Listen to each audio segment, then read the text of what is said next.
March 1st monthly Metropolitan Policy Committee meeting. Metropolitan Policy Committee works on transportation issues for kind of our metro area, which includes the cities of Eugene, Springfield, and Coburg. And we also have Lane County, of course, involved in this, as well as ODOT and LTD and others. So with that, I think we have some pretty significant agenda items today.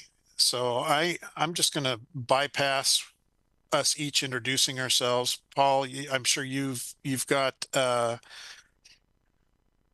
handle on the attendance.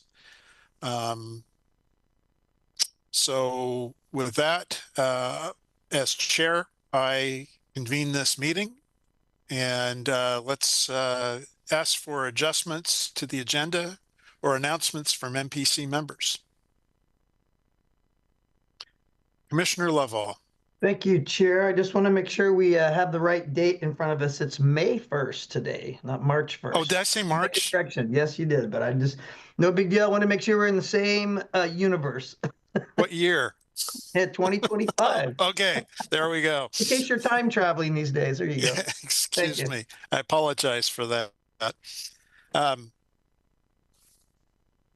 So let's see, are there any adjustments to the agenda? Okay, we have Councilor Blackwell.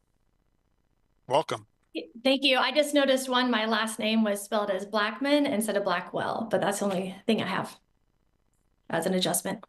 Okay, thank you. Thank you. I'm not seeing anything else. So let's Chair. Yes. I believe this was the time we were going to check in on potential input for tomorrow's meeting. Oh, okay. Let's do that. So I'm happy to just make that request.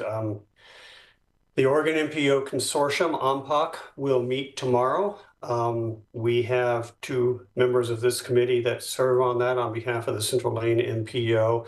And part of every quarter's OMPOC meeting is a roundtable where the members from each of the 8 Oregon MPOs share highlights or significant updates on what's happening from their metropolitan areas. So we just thought this would be a good opportunity if anybody has input for our members to share at tomorrow's OMPOC meeting.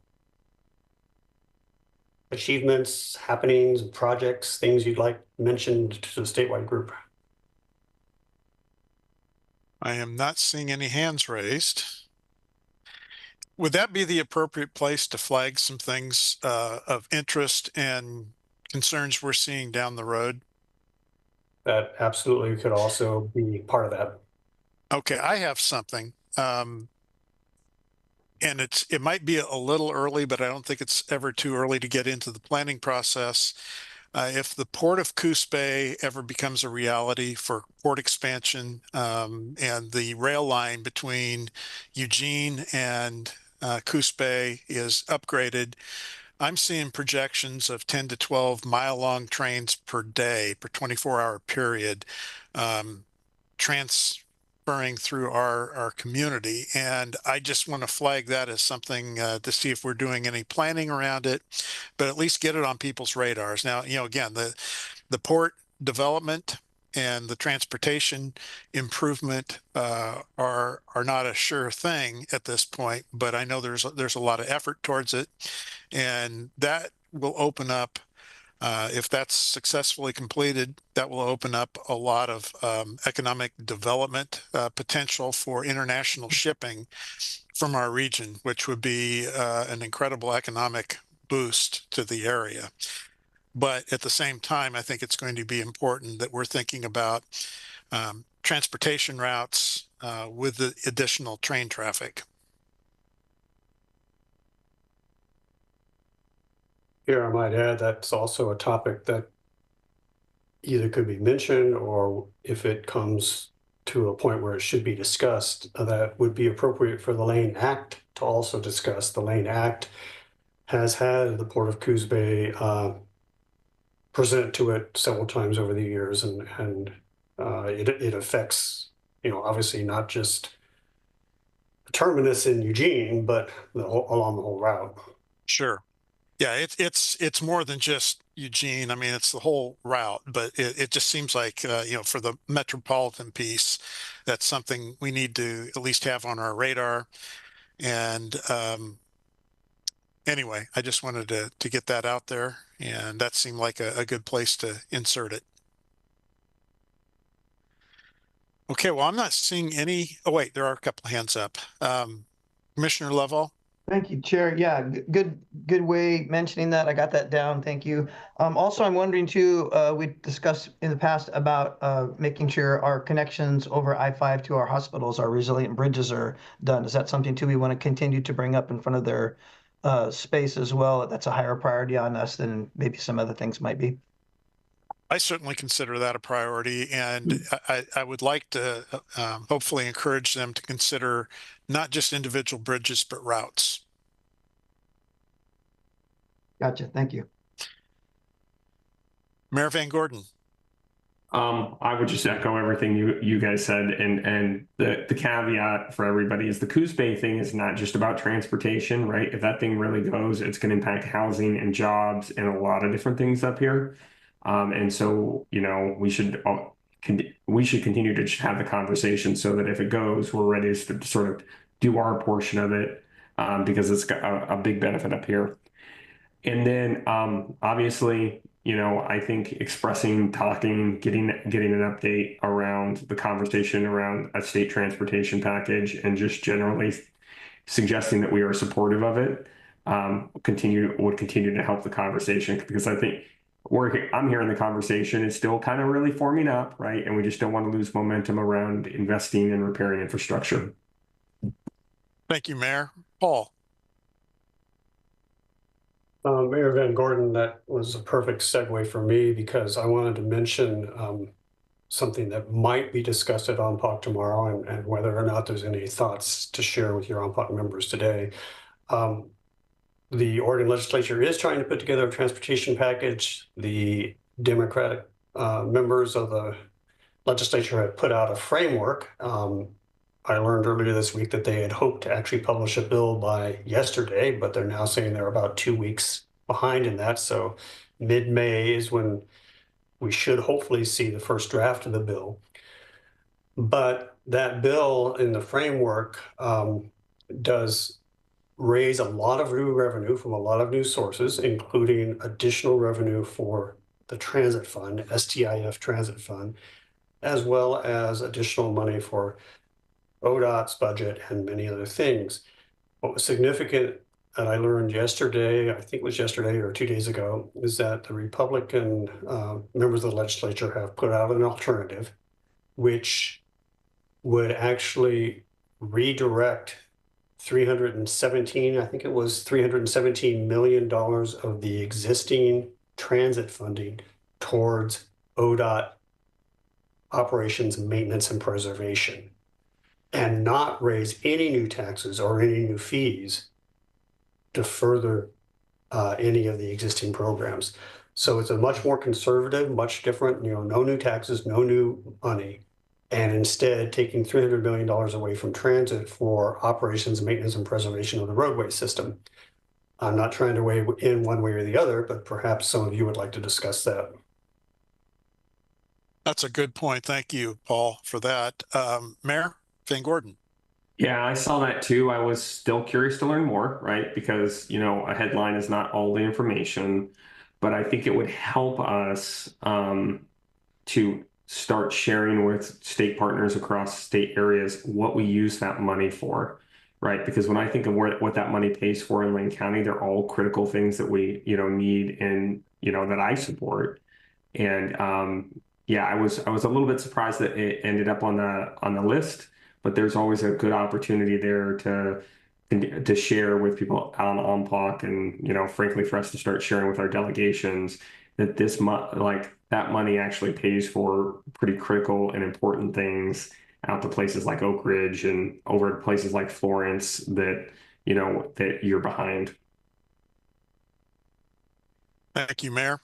Good discussions here. I was going to bring this up at the end, but since we're kind of talking about the Coos Bay Port and potential regional economic development opportunities. I had a good conversation last Saturday with Duncan Wise, who's the president of the Oregon Business Council, and we're certainly on their radar. They're running out of places to build things up in the Portland metro area, and even though we have certain constraints on our land with what we can do down here, we are on their radar. So let's look for some of these opportunities where they can fit in. Okay, well, with that, let's move on to agenda item 4, comments from the audience. Paul, do we have anyone signed up to speak? Chair, nobody's notified me. I don't see any hands raised, and I actually don't see anybody other than members and staff. I'm starting to get lonely without Rob Zako. Need to give him a call. I could do that if you wish. I actually think he has some pretty good input. That's certainly worth considering at times. So anyway, okay, well, let's see. With that, no one here to speak. Let's go to agenda item 5, approval of the April 3rd, 2025 MPC meeting minutes. Are there any changes to the minutes? Commissioner Lovell. If Councilor Blackwell doesn't want to make a motion as vice chair, I'm happy to make one. I am looking for a motion to approve the minutes. I motion to approve the minutes. I'll second. We have a motion made by Councilor Blackwell. We have a second by Commissioner Lovell. Let's do this the reverse way. Does anyone have an objection to this? I'm not seeing any. Anyone abstaining from the vote? I'm not seeing anyone abstaining. Motion passes unanimously. Well, I guess we're getting through this a little faster than I had expected. So we're on to item 6, Metropolitan Planning Organization MPO issues. 6A is Cascadia Mobility Request for Letter of Support. And I know I read that letter. Paul, could you speak just a little bit about specifically what this is? I'm not going to get too much into the specifics. I just want to introduce the item if I can, Chair, and then we have Avalon Reynolds Bryce here from Cascadia Mobility who can talk to the specifics of the project and the grant request. What is happening here is that Cascadia Mobility is applying to ODOT Safety Division Safety Office for continued funding for their Pathways to Independence program. As part of their application, they're asking MPC as the Central Lane NPO for a letter of support.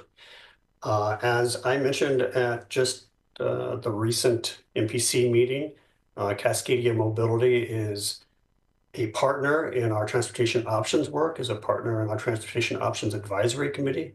The MPO and regional staff often work with Cascadia as well as other partners in transportation options activities and encouraging education around the community. So this seemed appropriate for the MPC to consider. And with that, I'd like to turn it over to Avalon. Very good. Thank you, Paul. Avalon? Thanks, Paul.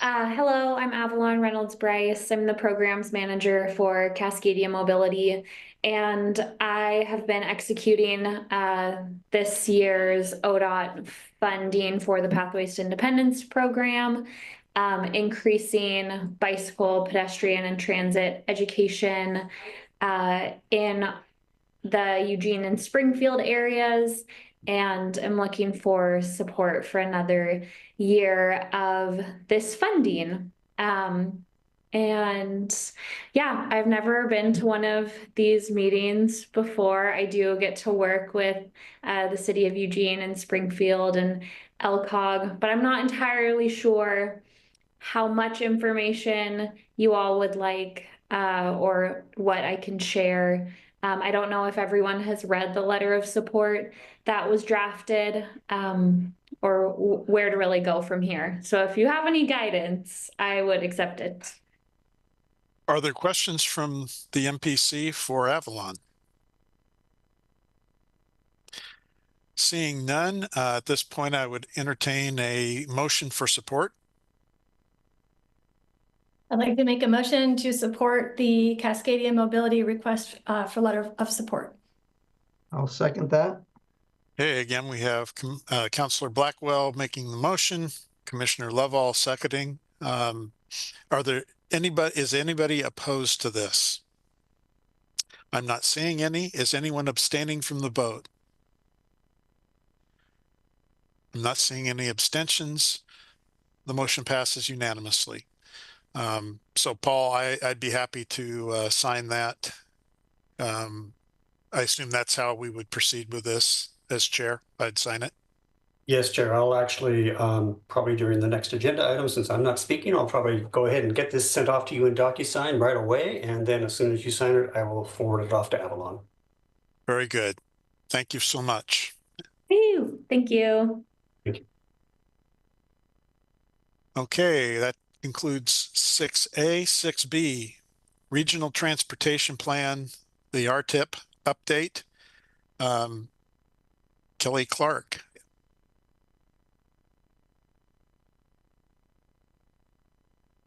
Oh, and I want to make sure, Paul, I'll need to share my screen.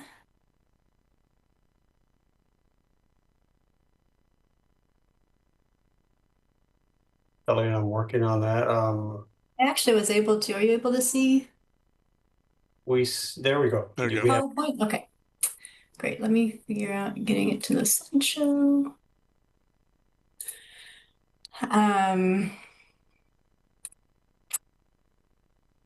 Okay, well, thank you all. Again, my name is Kelly Clark. I'm a principal transportation planner with the Central Lane MPO, and here to talk about the regional transportation plan that we're working on.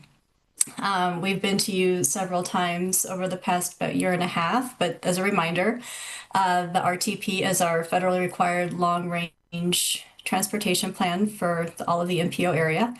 We update this document on a 4-year cycle to meet federal requirements, and just throughout the process, we've been trying to provide monthly updates to you, seek your feedback and guidance and direction.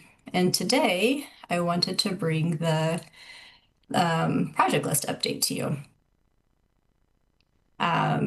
The project list, we've gone through kind of a step-by-step process to update the list. We've been working with all of our regional partners, so the staff that you're all representing here today, to submit projects, and those projects all meet baseline criteria that I'll get into. We've been consolidating all of the different projects, and now we'll move on to steps 2 and 3, which are to kind of evaluate that to see how well is this list aligning with our goals and analyze it. We do a lot of analysis with this list, including how well is the system performing? Are there any detrimental impacts to environmental justice and environmental considerations in our area? Is it meeting our air quality conformity determination requirements? And then we do our financial plan with this list. And throughout, this is listed as step 4, but throughout we'll be talking about reviewing and discussing. We'll look at the results and discuss opportunities. Are there ways for us to better align goals in the future? And please do raise your hand or shout out if there's any questions as I'm going along. I just have a short presentation here. An overview, the full list is in your packet. It's so many projects, I don't want to go through them project by project. That's not fair to anybody, but wanted to give kind of an overview here, and then we'll bring this back. We can discuss this again in June if there's any specific questions. But kind of by the numbers, we've removed through this process 35 projects. And removal includes projects that were completed that don't meet the criteria of being on the regional transportation plan. The project was no longer deemed necessary by the jurisdiction, or it was consolidated with another project on the list.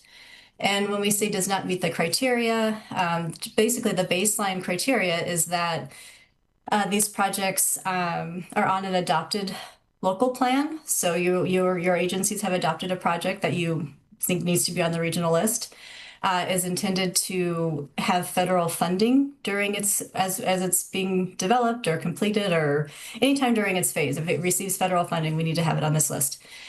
And then it's of regional significance. So it's kind of a bigger project that has regional significance. Some examples of projects that were removed because they were completed were the Laura Street project in Eugene and an I-105 off-ramp study. And just by way of example, ODOT deleted that project, the I-105 corridor study, because it was described in the Eugene TSP.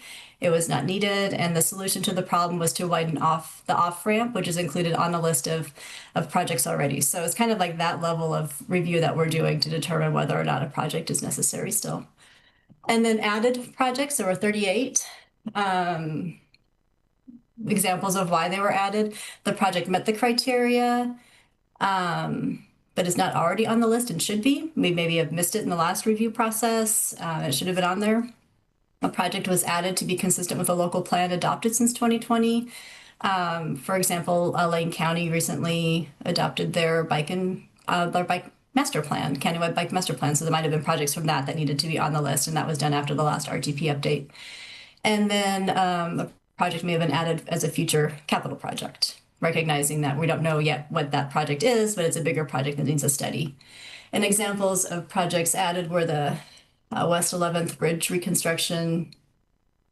And I have a mislabel here, so I'm going to bypass that because I'm not sure what my mislabel was around the I-105 off-ramp. Oh, it's I-5 101 to Oregon 58 corridor study. And that one was added, not removed. My apologies for my mistake there.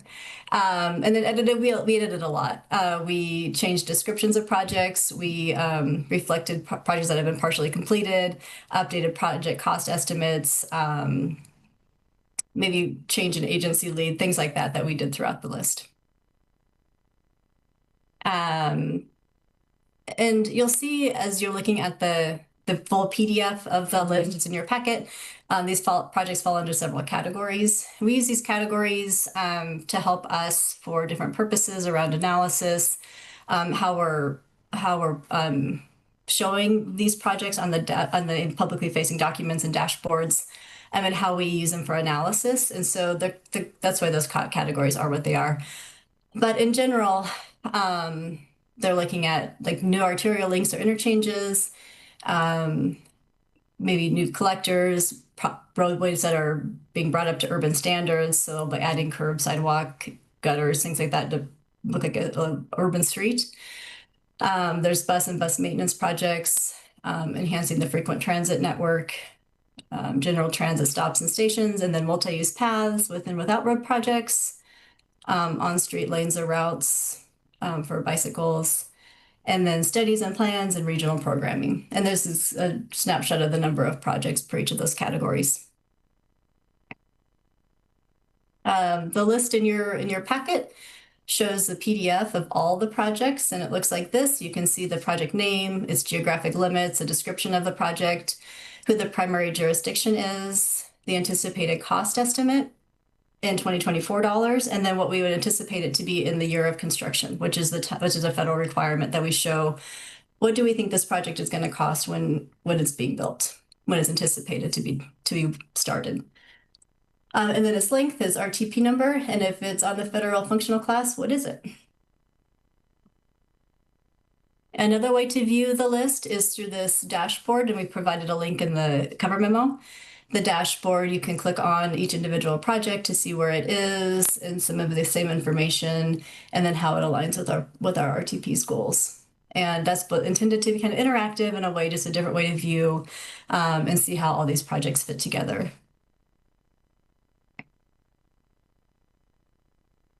And we've seen this slide before, but we just wanted to reinforce the project list is capital projects, which are very important, but also all these programs that we're doing to support our goals and to be in the community on the ground and encouraging all the things we encourage around walking and biking and supporting youth in transportation and safe routes to schools and transportation options in general.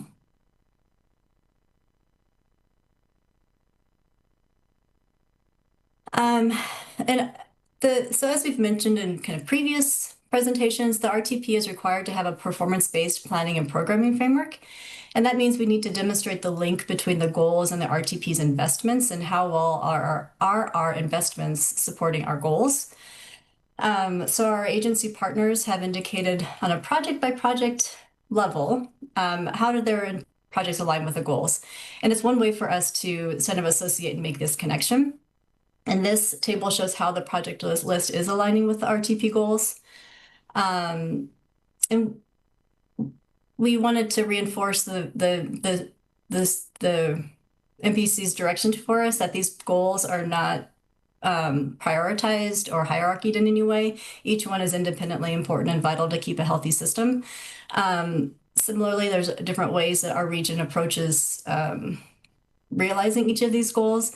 And so when we're seeing like a difference in percentages for the projects in the RTP that are and how they're the numbers, I guess, of the percentages of the projects that are aligning with each of these goals. It's what we would expect. The RTP doesn't address systems preservation as much as some of the other mechanisms that we have in our community. But each one is important, and the project list is supporting them in ways that we would find acceptable and expected. So I had mentioned the project list does serve as a basis for analysis. The system performance, which we'll bring to you this summer, our air quality conformity determination, which is a federal requirement. All of this is really, but that's another piece that will actually have its own review. And then environmental analysis, are there impacts on our environmental, natural, then all the other natural elements of our region in which we live, and then our 4J populations. And then we'll develop the financial plan as well, which we'll be bringing to you this summer as well. And what I've just mentioned is a lot of what we're working on now. We'll be bringing to you over the summer and into the fall. We are still targeting a November MPC request for adoption. Backing up from that, we'll be bringing a lot of information to you over the summer. And we'll try to bring it in a way that's digestible, but it is going to be a little bit more than what we have been, just because all the things are coming together all at once. And so we'll be moving into the summer and then the fall with setting up hopefully for adoption in November. And that's all I had, but happy to answer any questions or try to. Thank you, Kelly. Are there questions from the MPC or feedback for Kelly? I'm not seeing any. However, I do have a question. Actually, prior to becoming a city councilor, I started off serving on the Highway 126 Widening Steering Committee, and that's looking at Highway 126 running west from Eugene. And my understanding is now the work is slated to, when funding's available, slated to start in Veneta rather than at Terry and working west, which was what I believe was unanimously passed by the steering committee after a year of work. And that was based on, you know, the further you go west, the less travel occurs, because people are obviously coming to Eugene or leaving Eugene and peeling off 126. So I'm curious why the change. Phone a friend, my ODOT friends here, and see if they can answer. I'm assuming Chair Groves, the question's for me, right? Well, I mean, whoever wants to answer. happy to take a stab at it. And thanks for the question. As a matter of fact, I was going to actually give a little bit of an update on that, so to speak. But directly in response to your question, you know, the work could have started on that. That would be the Eugene side. But to my understanding right now, there's still a little bit of planning effort that needs to be done in order for us to be able to start on that end. Consequently, getting a consultant together, trying to get some funding, you know, corroborated up together and submitting a package to the feds We were able to get a grant package to do some work, but it did not include work on that Eugene side simply because of the added effort that needs to occur at this point in time. Okay.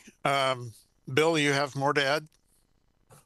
Yes, thank you, Chair. You just jogged my memory. I was involved in some discussions with the City of Eugene staff. I think the additional planning work Vidal is referring to relates to wetland overlay district on the west side of Eugene, within the City of Eugene, and I think, or the UGB at least. So that's my recollection. That's what needs to be resolved there on the east side of the corridor. Just to make sure we're getting the answers. And Rob, I hate to put you on the spot here, but Rob Enterfield, do you have anything to add from the Eugene side of what's going on with this? I mean, I'm Rob Enterfield, Transportation Planning Manager for the City of Eugene. I mean, I think I agree with what Vidal and Bill are saying, but I have a slightly different interpretation, which is that we decided not, when ODOT decided not to move forward with that end as the priority, we didn't move forward with the wetland work that needed to be done because ODOT said we're prioritizing the west end, which, you know, and Vidal, I mean, my recollection was that I don't know what your thinking was, but, you know, I know that a lot of the advocates historically had asked for that end to be maybe prioritized, even though the steering committee, I mean, I think there's arguments to be made for either end. There's an argument to be made to start in Eugene because it's already 4 lanes to Terry Street. Why not continue that rather than widening further west? But on the other hand, I know that, you know, the city of Bonita has been advocating strongly for this project. I also think you got a grant. I'm not sure where it stands right now, but that was rural transportation funding that might not have been eligible for in part within our UGB. Now that said, I mean, we'd be happy to partner with ODOT on the wetland piece if ODOT decides it wants to also look at the Eugene end. And I think that we could, you know, maybe we approach it from both ends as something to think about. So, and I think as ODOT staff know, we're trying to get some housing development going in that part of Eugene. So having some momentum down there would really be, I think, beneficial so that we can meet our housing goals that the state's requiring us to do. And obviously, you know, for good reason, because we have a housing shortage in our community. So I'll stop there. Thank you, Rob. Vidal. You know, Rob, very well put. You know, opportunity only comes when it comes. And I do believe, like you mentioned, that effort there to get the funding to be able to do that was a rural grant, and consequently, it wouldn't work. It wouldn't work on the UGB side. It would only work for the rural side of the aspect of things. So the opportunity came. We did apply it, and I'm sorry, Councilor Grove, I wasn't part of the original discussion, so I wasn't privy to that information, so to speak. When I came in the office right here, it was pretty much, hey, Vidal, this is the office, run, do what you got to do to get things moving. And consequently, I just picked up from there. So, but I'm happy to have these discussions further to see what can be done. Again, we want to be partners in the whole situation because we see that there is a need, and not only on the Bonita side, but also on the Eugene side as well. Thank you, Vidal. And again, I was just trying to understand the rationale, and it makes sense what you said, but I also look at it as 4 lanes to 2 lanes, then back to 4 lanes and back to 2 lanes. It would just be nice to keep carrying this through if that's the route we're going. And, you know, again, hopefully safety is at a high priority in that corridor with preferably divided lanes on the roadway to do whatever we can, wherever we can, to eliminate head-on-head collisions. You know, you get going 55 miles an hour in each direction, that's 110 mile per hour closure. And those are not survivable crashes generally. Okay, thank you. I'll drop that dead horse and move on. Unless there's somebody else. If anybody else has anything to add or questions, this is the time to do it. Seeing none, we will move on to 6C, other MPO information. So I guess this is back to ODOT for anything you care to add. Yeah, just a couple things, not a whole lot. I'm going to continue with that 126 discussion. As you probably already know, even though we got awarded the grant, again, the funding is still kind of looming, if you will, with the new administration in there. They're going through their process to see what we need to do as far as being able to come up with some sort of agreements for them to relinquish that funding. Again, that process is still kind of on hold, if you will, but we're hopeful that things can go in a good direction. In light of the conversation with Coos Bay Rail, just FYI, I think some of you probably already know, but they do have a new CEO working down there. I believe last year the former CEO left. His name was John. I can't remember the last name, but the new CEO, Linnell Comstock, is there right now. Very good person to work with. I've had multiple conversations with her concerning OR 126, what we're trying to do right there between Eugene and Veneta. So if you'd like to, good person to reach out to come and talk to this group, I think, with any of the concerns that you may have as far as rail is concerned. We mentioned earlier about the legislative movement that's going on. Again, I don't have much updates on that at all. As a matter of fact, y'all probably know as much or more than I do right now. My understanding right now that there was a framework in place. Paul kind of mentioned that, but again, where that framework is taking us as far as a package is concerned, I don't have an update beyond that.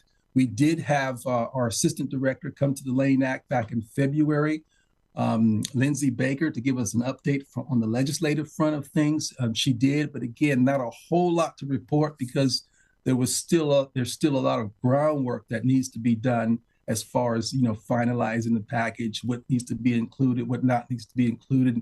And I think everyone is probably well aware right now that what is about 3,000 bills, I think, went out, or proposals at least, went out this particular term, quite a bit than what's normal. And consequently, there's lots of discussions to go on to get what they need to get done as far as coming up, not only a package for transportation, but all the other concerns that Oregon may have. Another update I'd like to give to is some of you may have heard about what a capital investment plan. On May 14th, our next Lane Act meeting, Amanda Peets, who's the executive staff for the OTC, will be coming to the Lane Act to talk to us about the rollout, if you will, or at least the thoughts around this new capital investment plan that ODOT has put together based on recommendations not only from the OTC, but a committee or a group of folks of former DOT directors and staff and so forth that put together some objectives around where ODOT could improve. And one of those things that came out was a capital investment plan, a sort of 10-year rolling investment plan. Right now, most of us are familiar with the STIP, the Statewide Transportation Improvement Program. But what ODOT is trying to do is put a capital investment plan on top of that, such that we don't have to do any more of the every 4 years we go out, look at a bunch of projects, get some ideas together, get recommendations together, and program those into the STIP. But this new capital investment plan is something that we will be doing where we would pre-program or pre-put in projects, get them kind of vetted through this plan here, and then just drop them in the STIP, as they move through. And I'm understanding that the ACTs will have a critical or vital role in helping with that in their local region as far as projects are concerned. I'm also understanding that the locals, whether you're different city jurisdictions, county jurisdictions, will also have a role in projects that get input into this capital investment plan and then programmed into the STIP itself. So Amanda Peets is going to be coming to roll that out, or let's say discuss that out with the Lane Act on May 14th. You're happy, where we would love for you to attend so you can kind of hear what some of the new stuff that ODOT is trying to at least lay out at this point in time. Or maybe we can have even myself or Paul come and see if we can get Amanda to come talk to us and see how that will impact the MPO. With that too, the last thing I want to say is, as far as projects are concerned locally, Mill Street in Springfield, that project is still moving forward. That's in combination with the city of Springfield. the ODOT staff is actually the ones that are administering that project. So lots of closures going on right now. I think it's still down to one lane, but again, it is scheduled for completion late this year. When I say late, I'm talking about early winter. I see Mayor Van Gorden's hand is up. Oh, I was waiting for you to, were you done? I had a question about the capital program. Oh, I'm not, well, I'm not, can, man. I got about 2 more projects I can just chat up. Yeah, okay. Come to me when you're ready for questions. Sure. The other project I do want to speak to about too, we just got contracted out. Contractor's not out on the project yet, is the OR 126B Springfield Bridge. This is that green one with the trusses going over the Willamette River right there. That bridge has some work that's going to be done to it. It's actually going to be starting up probably within the next month and a half or 2. A contractor's already on board. They're going to be working together with the project that's on Mill Street to make sure that we get folks through that corridor, if you will. There will be some closures that's going to be happening, especially as we get later into the summer. But I don't anticipate that those closures would be during any one of the prominent events that we normally have here in Springfield. And then the last project I'm just going to give a quick update on too is the Beltline. We've just started the project team for the Beltline, the next phase of Beltline, if I can say this right. This is the Delta. We actually call it OR 132 Green Acres to Good Pasture Road, but most of us know it as AKA Beltline Interchange. Okay. And basically what we're doing there, the bridge, the Delta Bridge itself, we're going to be doing a phase 1 seismic retrofit on that one to make that structure more resilient. And then we're going to be adding southbound lanes on Delta, starting from Green Acres, taking it all the way to Good Pasture. That'd be right now, it's 1 lane as you go over the belt line. It's going to be now 2 lane, or at least that's the objective, to get it 2 lanes and then carry it all the way down to Good Pasture. And with that too, the signal that's right there for the on-ramp or the off-ramp, if you will, coming off of Beltline, getting onto Delta, we're going to be upgrading that signal because right now I understand that it's not really a temp signal, but it's pretty much on wooden poles and things of that nature, and we need to upgrade those. With that, the project design is going to be kicking off right now, and then we're hoping to start construction either late 2026 or early 2027. With that, I'll go ahead and take any questions, comments, and thoughts that you may have. Let's start with Mayor Van Gort. I was just so excited to ask you questions about this. Right I think it's really interesting that you guys are tackling this capital question. I think it could help quite a bit. I think the place where I'm really curious is how ODOT is going to maintain sort of flexibility, right? With over a 10-year capital plan, that list could end up changing substantially. So it may help us in some ways and hurt us in other ways. And I'd be interested to know more about that. The other comment. Go ahead. The other comment I had about it is if it comes with rigidity that helps estimate project costs for, around both local projects, regional projects and state projects, right? Like that's something that's notoriously challenging when it comes to when we talk about state funds. No, very good question. Very good comments. They're one of the bigger challenges that we've had with our current STIP is on the estimating side of it. Typically, the way things work, every 4 years, 3.5 years, we get together, grab a bunch of projects, come up with some scoping, do some scoping, get some estimates on it. But some of those projects don't get constructed until 4, sometimes 5, 6 years out. And consequently, those original estimates that we made on those sometimes could be way off simply because things happen like COVID, things happen like fires, things happen like, the economy, tariffs, impacting materials that could be coming in and out. And consequently, if we go with this 10-year rolling investment plan, a capital investment plan, we're able to get projects into the pipe, refine them, and just as we drop them in the STIP, instead of letting it sit in the STIP for a year, 2 years, even 3, 4 years, we actually can drop them in the STIP and start on it right away so that the estimates could be more targeted or more right on point as it should be. So again, it would help us tremendously on the estimating side of it. I see another hand up and Vidal, why don't we check with Paul first, Pete, if you could let Paul go first. I'm guessing you have something to add to what's already been said, Paul. Thank you, Chair. Yes, I can help figure out what a good time would be to have this group hear a presentation on the capital improvement plan and how ODOT's transitioning to that, as well as what the MPO will have to do to transition. I'm part of a statewide working group of staff that ODOT put together to implement this, and not only to implement it for ODOT, but to implement it for the MPOs and how we're going to coordinate moving from an every 3-year MTIP and every 3-year STIP to a essentially annual STIP and an annual MTIP.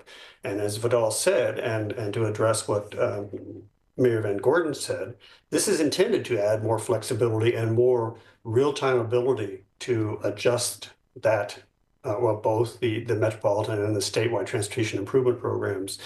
The idea being, I think, as Vidal already said very well, that within that 10-year plan, each year, the agency, ODOT, will be able to add the projects that are really ready to go and add a year at a time of more realistic project rather than trying to forecast 4 years at a time. And for various reasons, that forecast can, not come to fruition in the second, third, or fourth year. So yeah, I've been part of this. We have several more meetings to go. There's quite a bit of work going into it, but I'll look for a time, work with ODOT to get a more in-depth agenda item on this. Thank you, Paul. Vidal. Yeah. Chair Groves, one added comment to what Paul just said. Another beautiful aspect of this is when you're dropping projects in this, let's just say this holding cell, this holding place, which we call the capital investment plan, you began to see not only the project you put in there, but other projects that impact or could impact yours. So consequently, you actually have an opportunity now to leverage the ones that are already there with yours to not only get you a better product, not only get you a better delivery, but also get you a better combination of what needs to go on the ground such that both projects could possibly go simultaneously or as one, leveraging each other to be delivered. So that's another beauty that we can get out of this. Great. Thank you. Pete.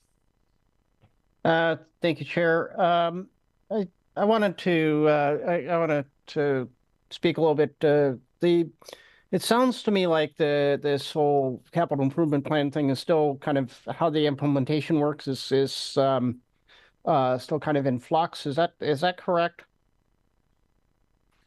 To my understanding right now, there is some sort of I'm going to say broad framework, but again, there is still input that's needed to help, let's just say, finalize or make it right such that it can fit every locale, every jurisdiction, et cetera, et cetera. This, again, to my understanding, Amanda's visit to the Lane Act, which is coming in on the 14th, is actually to also get some input from the group with, to help not necessarily make the plan better, but see what can be done to ensure that the plan meets the needs of the locals right here. Okay. I'll just put my 2 cents here on this because I know that we get STIF funding. We work with ODOT or not ODOT, LCOG to work on transportation project with STIF funding, and I know there's that we had some things, brand new things on our list this year that 2 years ago just didn't even exist and wasn't even on our mind. I want to make sure that capital improvements structure that you're trying to roll out is flexible enough that as we have changes that they can be dropped in fairly easily, so it doesn't become an encumbrance to bringing in new and maybe innovative projects. that's all I really wanted to say about that. Awesome. Thank you, Mr. Knox. Paul. Yeah, and I'll just add to that two things. One, it is definitely still a work in progress. As I mentioned, there's a staff group working on implementation details that I'm serving on. We met our last meeting. We had the ability to meet with staff and other people from the state of Colorado, because Colorado already does this, does their step on a 10-year basis. So we're trying to also learn from areas that are already doing this. Locally, I'll tell you that you have the advantage of our MTIP manager, Dan Collister, who many of you know. When he came to Elcog, he came from working previously for an MPO in New Hampshire, and New Hampshire already did a 10-year process, and he actually worked in that 10-year process back in New Hampshire, so he's already familiar with it and should help us get off the ground very quickly. Mr. Knox will have the same flexibility and the same ability to be responsive to LTD's projects as we do now. I assure you of that. Thank you, Paul. Vidal, did you have any more comments on that? I was just giving thumbs up to the comments there. Thank you. I just caught that out of the corner of my eye, so I'm scanning my screen here. Any other questions or comments? If not, I have a comment. Vidal, you mentioned the bridge between downtown Springfield and Glenwood, which is the westward heading bridge with the green superstructure. Right. Do we have timelines on when that's going to be repaired or structurally improved? I don't have the plan set in front of me, but to my understanding, I'm going to give a broad understanding of it. The project is to start this summer with the understanding that it would conclude this summer. So by the end of, let's say, December, early January, it should be concluding such that what work that was needed would be finished. Will that increase the allowable weight limit for vehicles? Oh, wow. I don't think that's the case, but I need more time to look at that, if that makes sense to you, to see exactly. I know that they're doing some deck repairs, but I don't know the extent of the deck repairs, simply because, you know, these older structures can only take on X. Right. And depending on what type of repair you're doing, you can't overrate it beyond that X. Even in its old state, you know, you can only go X. And so I'd have to get back to you on seeing if the plan was to increase the weight capacity, carrying capacity, or to maintain to what the current standards may be. Well, but it's not even at the current standards. The problem is it's been reduced because of the condition of the bridge and the age of the bridge. And the problem with that is our fire department can't run a ladder truck over that. And a ladder truck is more than just the 100-foot hydraulically powered aerial device. A ladder truck in fire service is like a giant toolkit that comes to structure fires, special rescues, things like that. And they carry equipment that we just don't have on the engines. And so right now, to get a ladder truck into the Glenwood area, you're getting the busiest truck company in the city from 13th and Willamette, and frequently it's tied up, which means your next closest ladder truck's at 2nd and Chambers. That's a long haul. You know, how long can you hold your breath? So this is something that I know is very important to our service system and to the community that lives in Glenwood, that we get that up to standard as soon as possible. And again, not looking at increasing the load limit, but if we could just get it back to how it was originally designed, that would allow this essential emergency equipment to be able to travel across that. Mr. Larson. Howdy, all. Drew Larson, Transportation Planner for the City of Springfield. I actually asked that question in the kickoff meeting for that bridge repair, and they said that no, they will not be addressing the load rating with this project. Now, it may have changed since my question, so I would actually be interested, Vidal, if you do find an answer to that, if you would CC me as well. Thank you. Thank you for that extra information, Andrew. That's appreciated. Anything else on this issue? Okay, I'm not seeing anything. Other MPO information. We just did that. And we discussed the TIP project changes in that, did we? Yeah, that's again an information item in your packet every month. If there's any questions, I'm happy to answer. Perfect. Any questions about the TIP update? Seeing none, let's move on to climate friendly and equitable communities, known as CFEC. Kelly, it looks like you're the lead on this. Do you want to take that away? I do, thank you. I'd actually like to introduce the consultant team who will be giving this presentation, and we have Tracy Lunsford and Ryan Farncombe with Parametrics here to provide that presentation. And I'll ask you two to introduce yourselves and take it from here. Hi, thank you. I am Tracy Lunsford and working with Parametrics, supporting the Central Lane region on CFEC requirements. And I am just getting my presentation up. While I do that, why don't you introduce yourself, Ryan? Now you've got me doing it too. Sorry. Hey everybody, Ryan Farncombe. I'm the overall consultant team project manager for this effort, working with you all on ODOT. And Brian Hurley is on the call, so I'll pass it to him as well.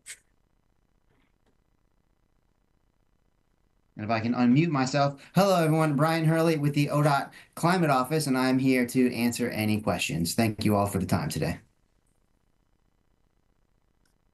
Okay, so Tracy, before you start, we do have Cody Meyer as well with DLCD as kind of part of this team. And Cody, if you can introduce yourself.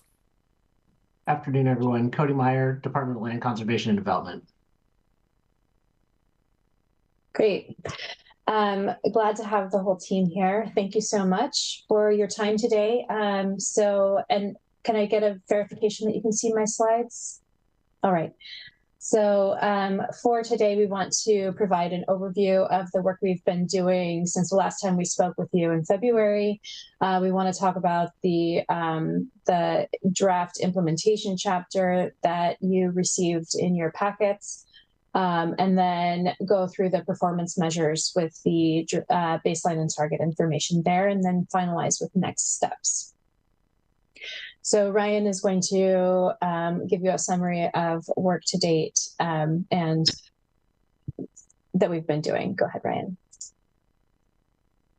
Okay, great. Thanks, everybody. I think this is our third or fourth time with this body. So some of this is kind of repeat, but good reminder since I know there's time passed since we last talked with you. But the purpose of this whole process is to update the region's preferred scenario, which was originally developed back in 2015, and chart a path towards a regional greenhouse gas reduction that is set in state rules. And we're measuring that greenhouse gas reduction against 2005 per capita VMT. Next slide.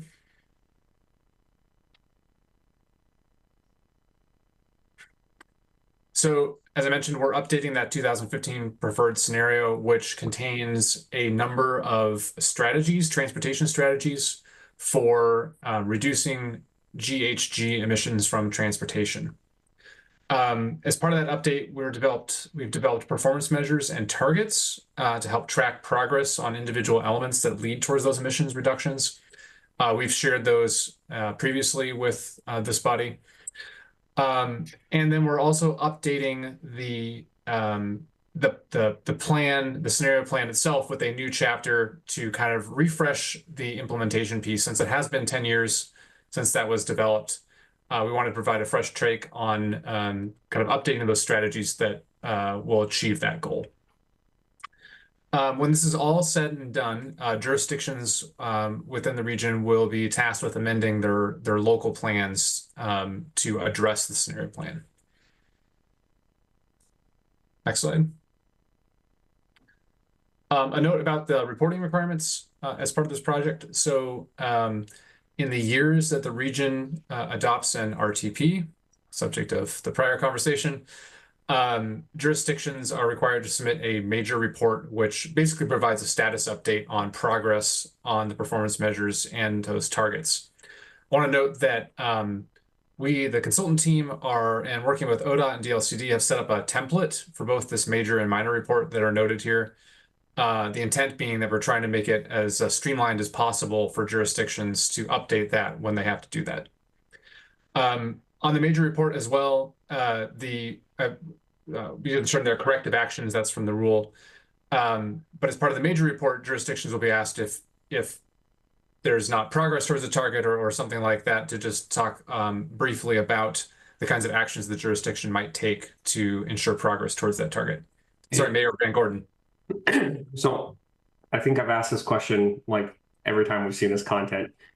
To meet the reporting requirements, are cities and local jurisdictions getting support to pay for the staffing to do this work? Brian or Cody, would you guys like to respond to that?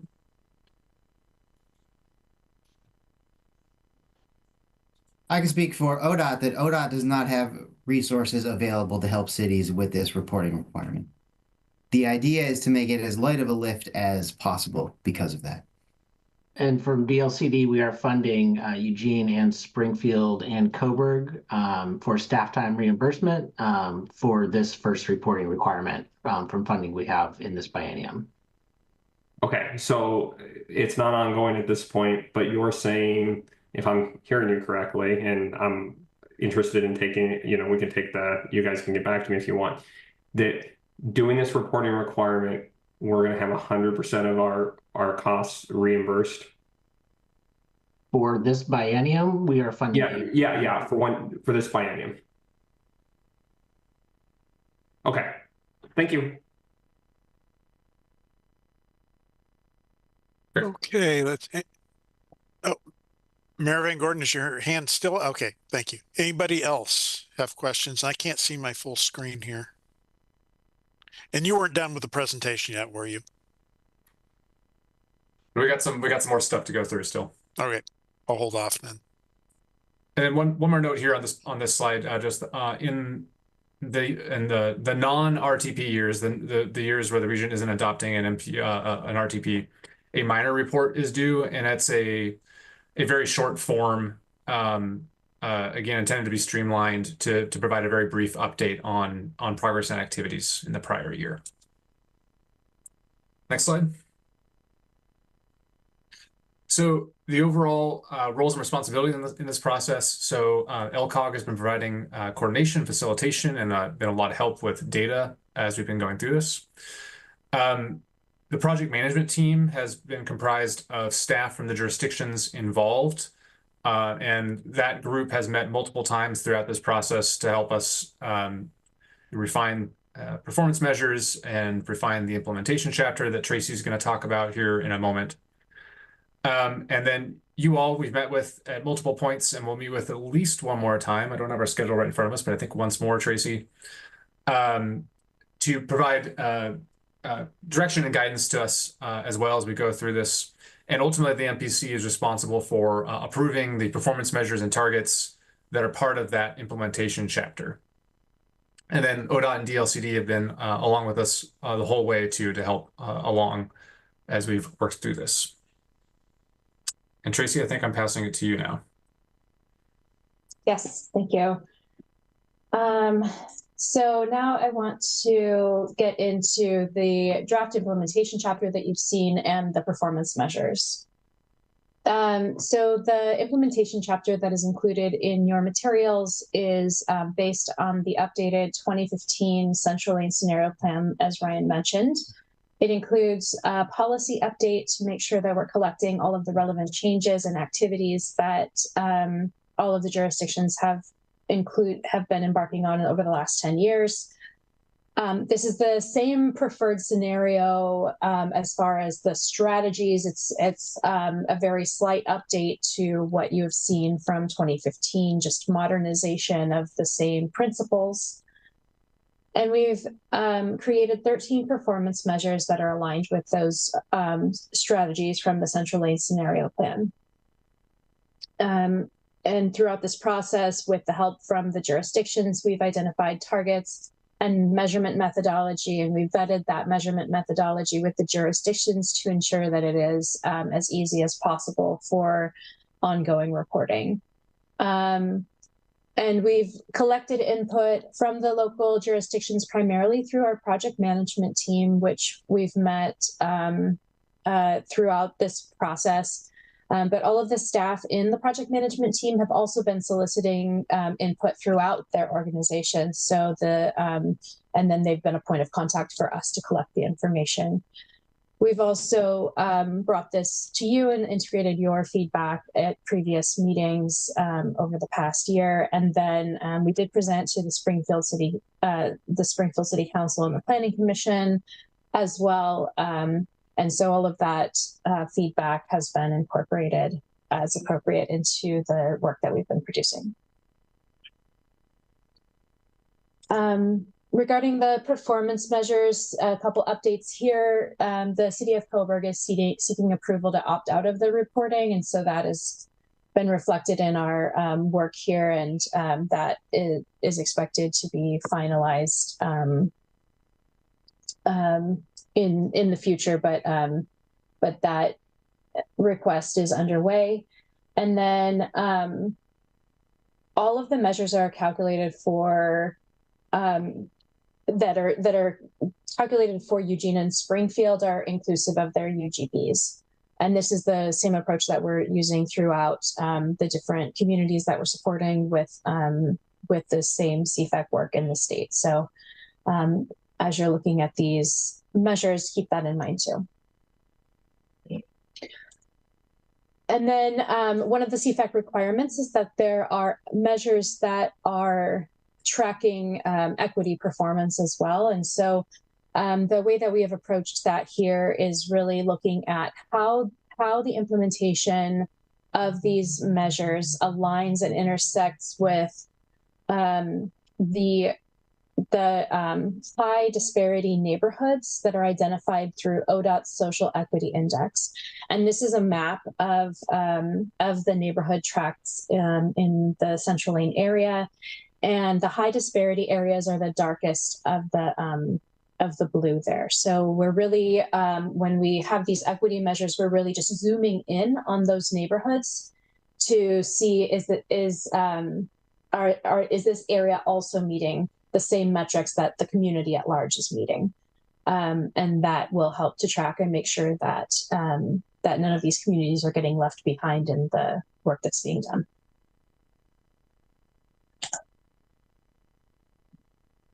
When we're looking at the targets, we have some targets that are regional in nature and some that are specific to Eugene and Springfield, with Coburg requesting to opt out of reporting.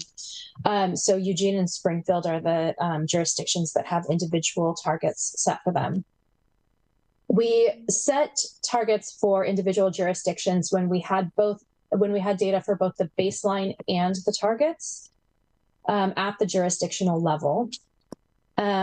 And when we didn't have that information at the jurisdictional level, that's when you'll see a regional target that all jurisdictions are collectively working together to meet. So the baselines that are specific to each city incorporate information from GIS, bike share trips, the regional model. We pulled together information from multiple sources. And then for setting targets that are specific to each city, we pulled information from the transportation system plans, the regional model, vision eval targets, which is the updated regional modeling, and the future frequent transit network. So again, we're pulling that information from multiple different places, but where it did have the geographic boundaries for both the baseline and the target is when we were able to set targets that were specific to a city, and otherwise it's a regional target that you'll be seeing, and I'll identify those as we go through them. One Tracy, note with yeah. Sorry to interrupt. I realized we had this in our past presentations and we don't have it in this one because we've covered it, but I wanted to mention just that in the development of these performance measures overall, like data availability and the ease of data collection was like a key factor, right? Because we want to make sure that when the jurisdictions have to update the progress on these targets, that the data is already in hand and that a bunch of acrobatics aren't needed to get it. So just wanted to emphasize that. Thanks, Ryan. And then I'll add a note too on the regional model that is currently being updated. And so you'll see on as we go through the different measures, some of them have a note that the specific target will be updated when we do get the final values that we need from the regional model. So some of these are in draft form using the existing regional model. So we expect to see a couple slight differences in exact targets. But that will be a more accurate target for you once that's complete. So that is the setup for all of this. And now we'll walk through the individual performance measures and give you a brief outline of those. First, we're starting with active transportation. This first one is measuring the total miles of active transportation networks that are completed. And the target is 100% of the aspirational active transportation network miles in each jurisdiction based on the 2035 TSP, and that's 100% by 2050. So you can see baseline and targets here, and this is one that is set for the cities individually.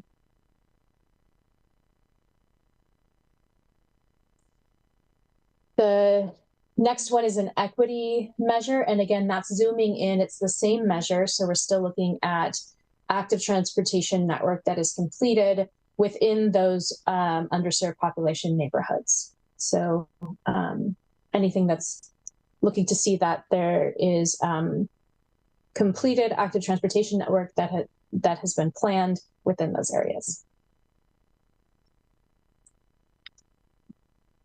Second, active transportation measure is shared micromobility, and this is an increase in shared micromobility, and we have aligned this increase consistent with the modeling of increase in active trips. So we're looking to see, based on existing trips, an increase in those shared micromobility trips. Active transportation number 3 is access to jobs and services through active transportation and transit. This is a regional measure, and it is set at the region level, and this is a measure that comes directly from the RTP, and the calculation is consistent with what is in the RTP as well as the baseline and the targets.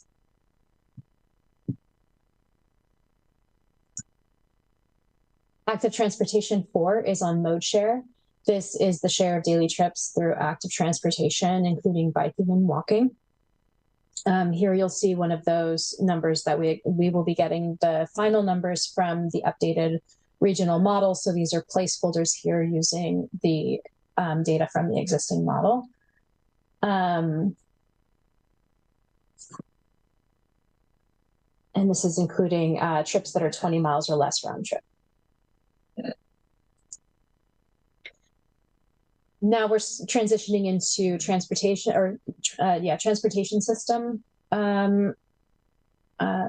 This is the first one, household-based vehicle miles traveled per capita. This is another regional measure, and it is looking at household-based light vehicle travel regardless of where that travel occurs, and it's per capita, and again, going to be updated using the regional model, the updated model. Transit, for transit measures, these are also going to be regional measures, or this one is a regional measure. The level of transit service, we've worked with LTD to set this measure, and it is total annual fixed route bus revenue miles per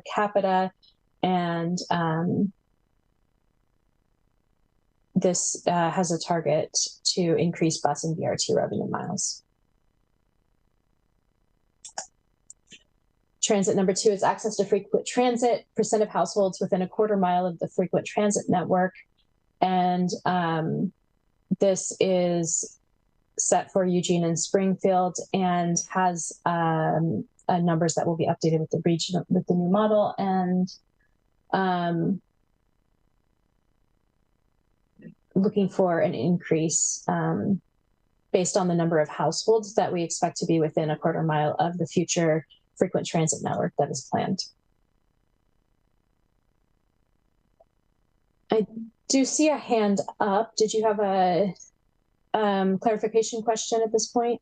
Yeah, thank you, Tracy. As I'm looking at this percentage of households that we're trying to target for increasing, do you see that as being more that we're putting more transportation closer to houses, or that we're going to increase housing production, or are they both offset each other or add to each other? How is one more priority over the other, I guess is what my question is. We've had a couple conversations with the PMT on this particular measure. And of course, there are 2 ways that this can be increased. You can either build more housing around the frequent transit network, or you can put the frequent transit network where there is a lot of housing. And I think that both of those items are being considered in where the frequent transit network is designed.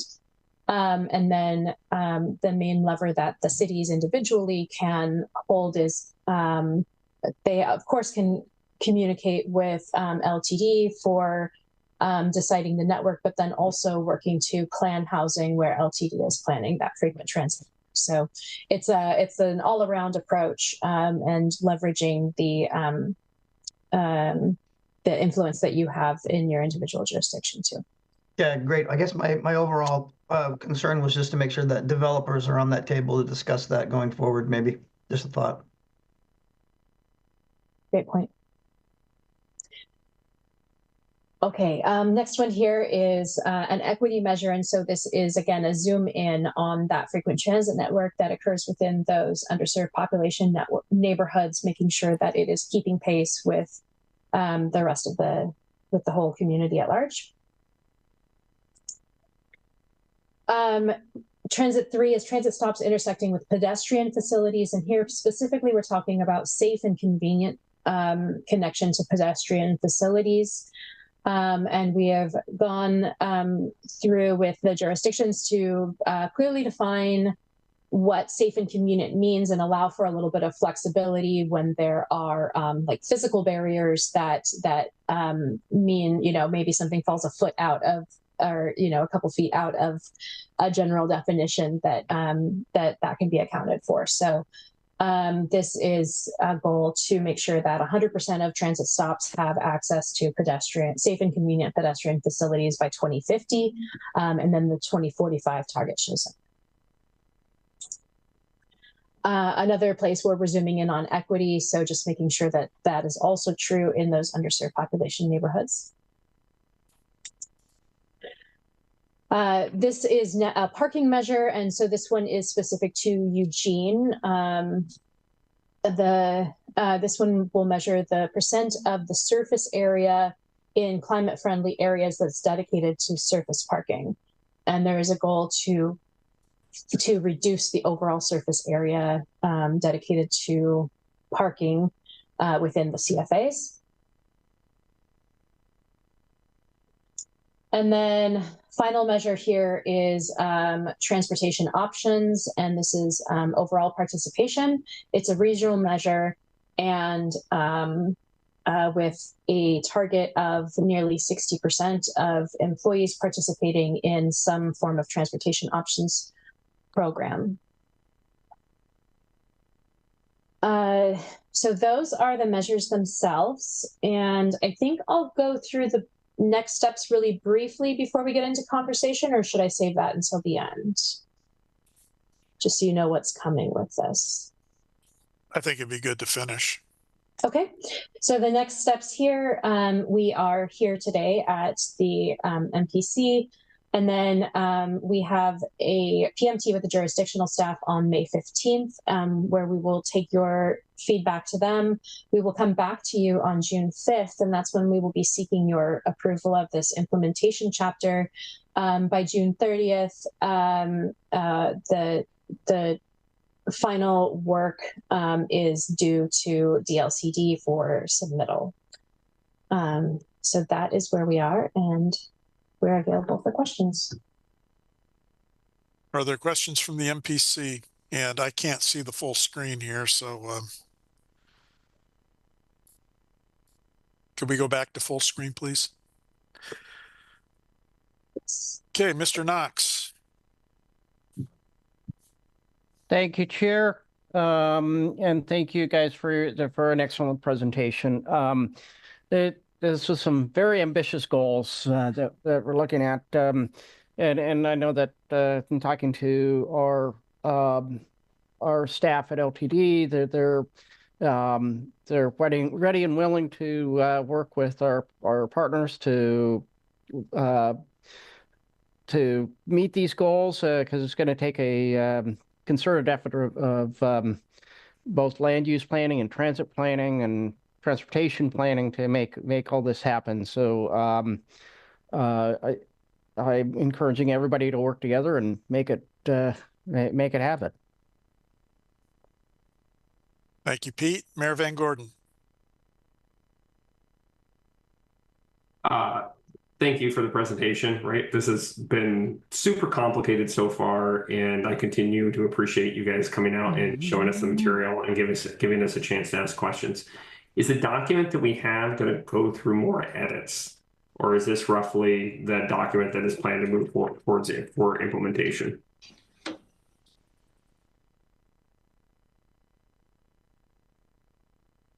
I guess, Tracy, I'll take this. Mayor, I expect we'll have a few more changes, but I mean, I think this is like a 95% draft, if you will. You know, we do need to update it to make sure we have the targets correct, right? Because as Tracy said, we're going to get the updated travel model that'll affect some of the targets. So those will change. We are going to talk with the jurisdictional PMT one more time before we come back to you with that. But in short, I think this is a pretty close to a final draft in many respects. I see some typos in it, and I don't know if that's, and I don't want to, like, you know, Scrivener error you guys to death, but I see some of those type of errors where the city of Coburg and the city of Springfield are clearly mixed up, like on the appendix page 3 on the first one. Not that I wouldn't take Mayor Bell, but I'm sure that will play out on appendix A. That will play out over the long run.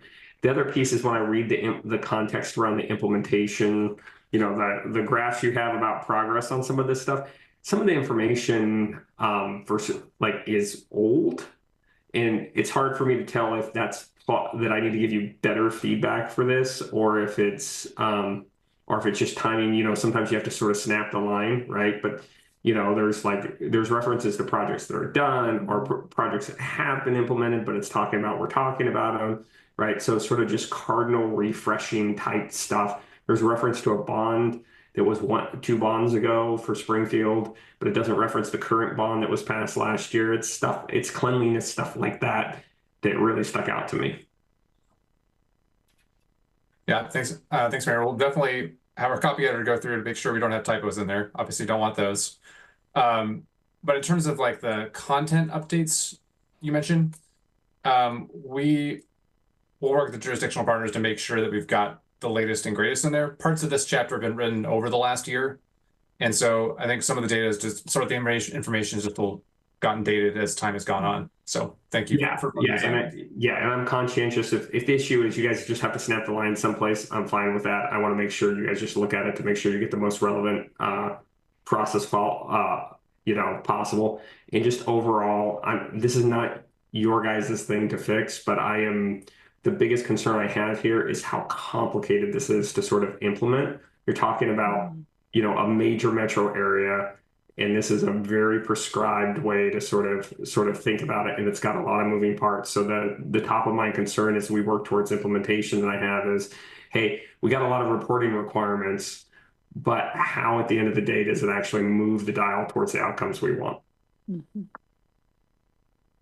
Thank you, Mayor Van Gordon. Yep. Thank you, Mayor Van Gordon. Mayor Bell. Yeah, this is just a question. And again, I really appreciate the overview of the very complicated process. My question is curiosity based in terms of parking in Eugene, reducing the parking by what is proposed in an already difficult area to park. I wonder what the alternatives are going to be. I think people don't go to downtown Eugene already because you can't park. So just curious. And I go to Springfield because that's much easier.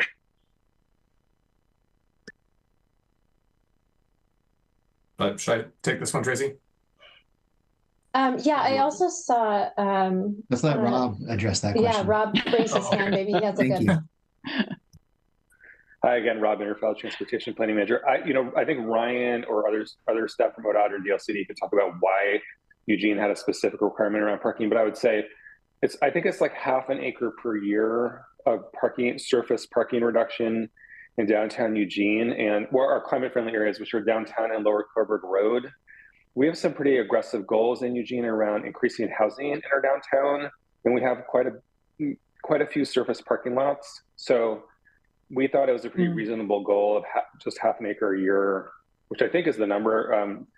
Again, one of the consultants might be able to tell me if I have that right. But half acre per every 5 years, Rob. Sorry. The half acre per every 5 years. Sorry. Okay, so that's even less aggressive, half an acre every 5 years. So really to just like have that, fill in those surface parking lots. There are gaps in our downtown, and our downtown is one of our priority areas in Eugene. We have,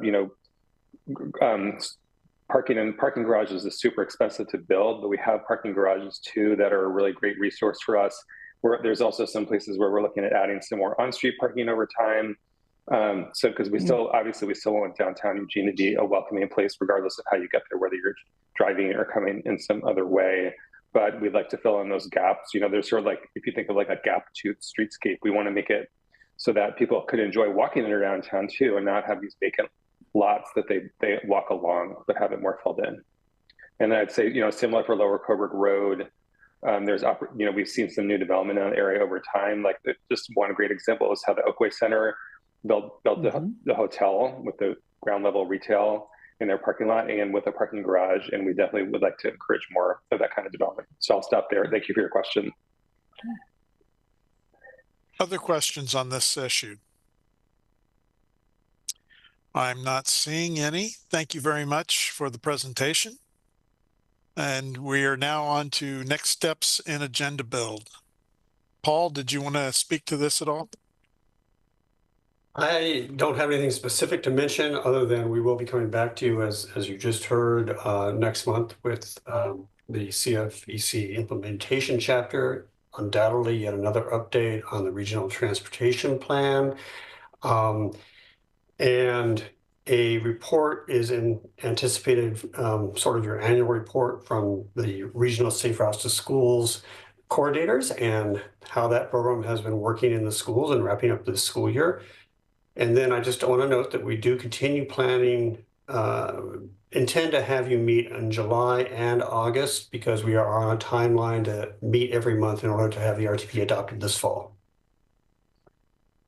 In looking at our future meeting meeting dates, are most of us going to be around on July 3rd? Could you raise your hand if you're not going to be, just so we get an idea? Looks like we're all going to be around then, so that's good. Well, is there anything else to come before the MPC today? Any final thoughts from members? Seeing none, this meeting is adjourned. Thank you.